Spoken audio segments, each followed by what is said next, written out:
All right. Hey, everyone. So I am sitting at my desk in the middle of a blizzard here in Wisconsin. And for the foreseeable future in the upcoming week, we're looking at temperatures that are going to be, I think, negative digits all the way down to 20 some odd below, which sounds terrible.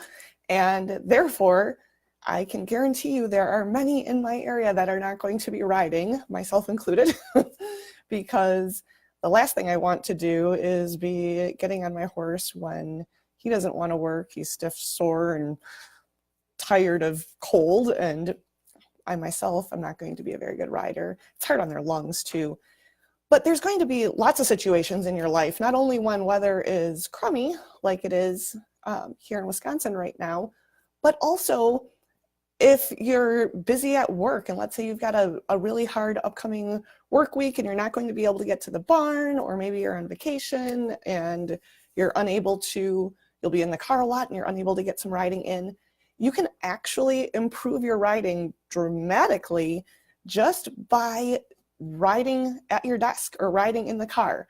And I know it sounds kind of funny, and I think what I'm going to do is a video series on how to do this sort of thing and how to incorporate riding into sitting at a desk and in the car, because I think we're all super busy, and in reality it's us ourselves that need the work more than our horses do.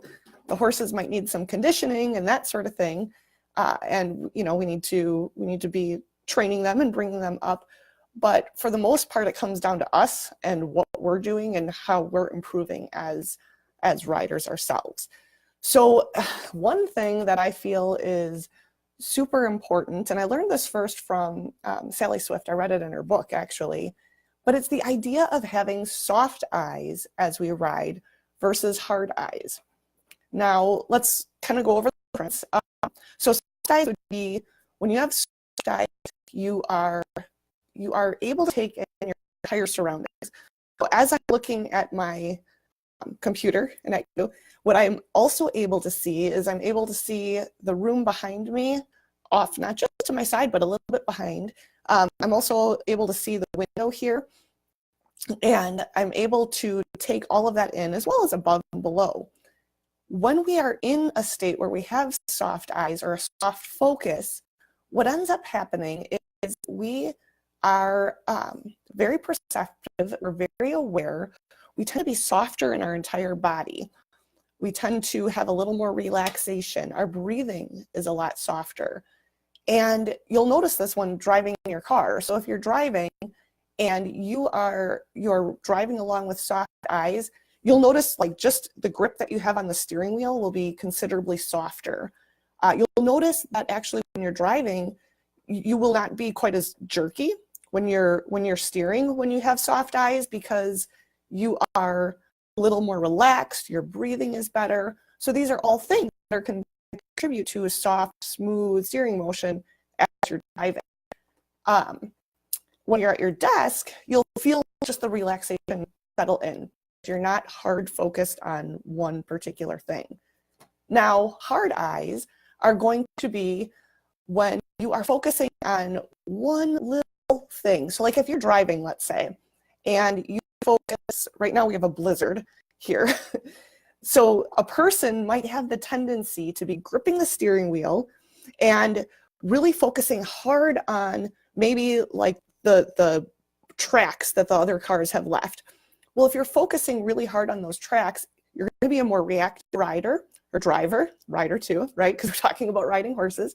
You're going to be focusing probably closer to you rather than out in front, which is going to cause you to meander and drift more.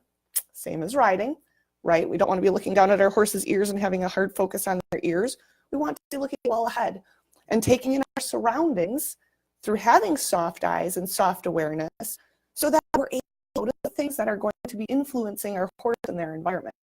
Because after all, if we don't notice the dog that's going to be running past the bush, our horse notices it, then we might end up getting in trouble because our horse is going to end up that, and then we're surprised and we react to it, and then we end up creating a bunch of other kind of downstream effects that we'd not maybe like. If we were aware that that dog was coming, we saw periphery. We're using soft ears, right? Our ears, our whole body, all of our senses are involved in this soft perception.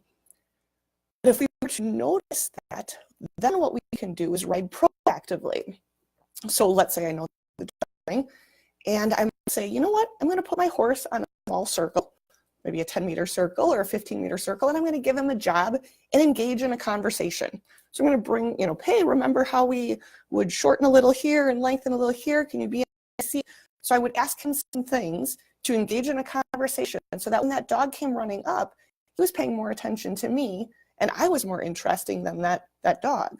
But if I had hard eyes and I was looking only at my horse's ears and I was thinking of his head, where his head was placed, well, guess what? I didn't notice the dog. My horse spooked, it bolted. Now I'm late. Now I'm pulling back, and now we've got this snowball effect. So back to being at the office or riding in the car. This is something that you want to do in your everyday life, and you want to practice both, because if we only practice soft eyes all the time, we may not notice when we end up with that hard focus or hard eyes. Whereas if we start to train ourselves to shift between the two, and if we can be aware, right? If we can be aware of, oh, my eyes just got hard, I started focusing on my body, I can feel things tighten up, I can feel my breath is a little more up in my chest, my hard eyes, then what I can do through awareness is say, this is what's occurring, and now I'm going to make a change. Now I'm going to soften my eyes and soften my focus so that I can see everything and take it all in. And then when I make that change and I soften, I also need to have that inner awareness of what is occurring, what's taking place in the rest of my body. And as we start dropping into our inner awareness, we become much better riders because of it. Riding is really about awareness. It's really about ourselves. Therefore, if we can find that inner awareness, it is going to propel us, to springboard us into being much better riders. So here's your challenge. What I want you to do is I want you to practice this at your desk. I want you to practice it in your car, and I want you to practice it even in everyday life. And my kids are in trouble because that means I'm going to start practicing this more.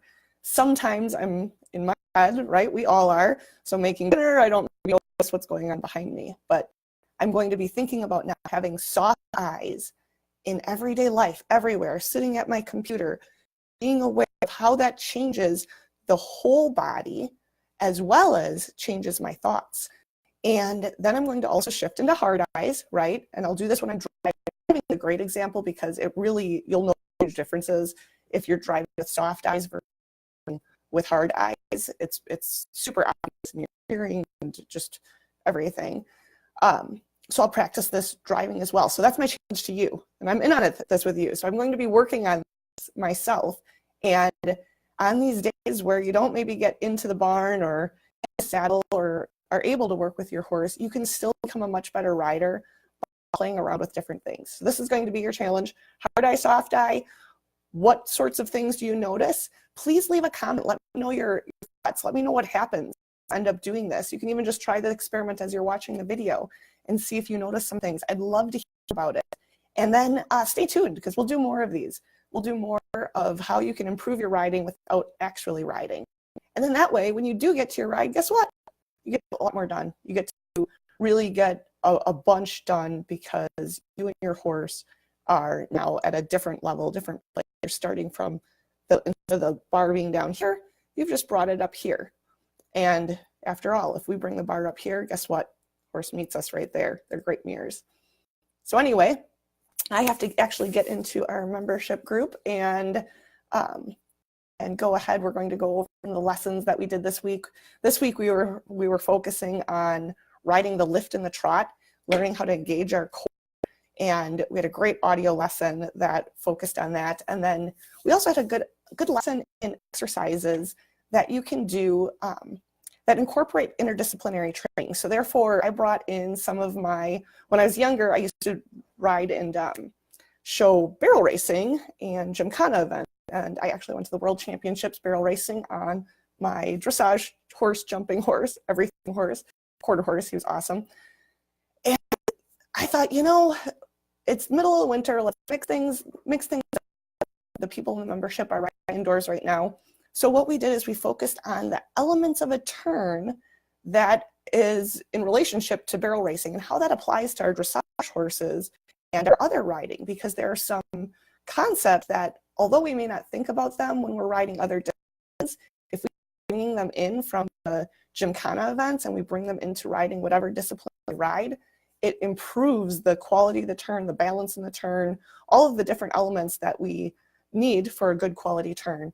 It helps kind of shift the perspective and get us looking at it from maybe a different discipline. And it makes it fun for our horse too, because after all, it's really important that our horses are enjoying us and our time together and having fun.